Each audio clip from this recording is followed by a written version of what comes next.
This video does not intend to insult or hurt the feelings of Muslims, but its purpose is to show that apostates are human who have feelings and must be given the right to express themselves against their former religion without fear of facing persecution or harm. Example of how the Shias take the Quran ayats. For the purpose of brevity, I'll be taking ayat 60, 61 and 62 from Surah Ahzab and the Shia commentary. Surah Ahzab ayat 60. If the hypocrites and those in whose hearts is a disease and the agitators in the city do not desist, we shall most certainly set you over them. Then they shall not be your neighbors in it, but for a little while. Verse 61. Cursed wherever they are found, they shall be seized and murdered, a horrible murdering. Verse 62. Such has been the course of Allah with respect to those who have gone before, and you shall not find any change in the course of Allah. These verses are referring to the Jews. Now I'll read out the commentary of these ayats. The hypocrites, the disbelievers, and the enemies of the truth had been seized and destroyed by Allah in the times of earlier prophets, and Allah undertakes in verses 61 and 62 that such people among the Ummah of the Holy Prophet will also meet the same fate. History does not furnish a single example of any action taken by the Holy Prophet against the hypocrites in the sense mentioned here, as Allah's promise has to be fulfilled.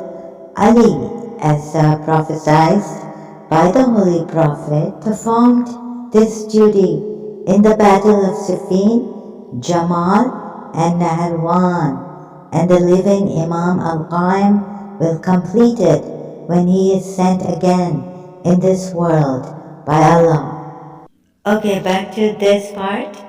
History does not furnish a single example of the Holy Prophet performing such an act against the hypocrites in his lifetime. We can find in Ibn Ishaq about the Bani Qurayza tribe and the Bani Nadir tribe. Wikipedia gives Battle of the Trench, 627 CE. Huyay came to Ka'b ibn Asad, the chief of Bani Qurayza, in Medina, but failed to incite him to war against Muhammad.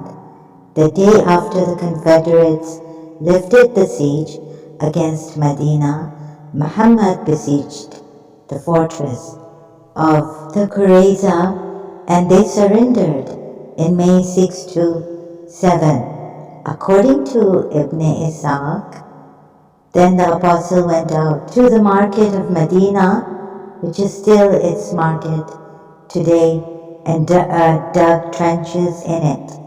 Then he sent for them and struck off their heads in those trenches as they were brought out to him in batches.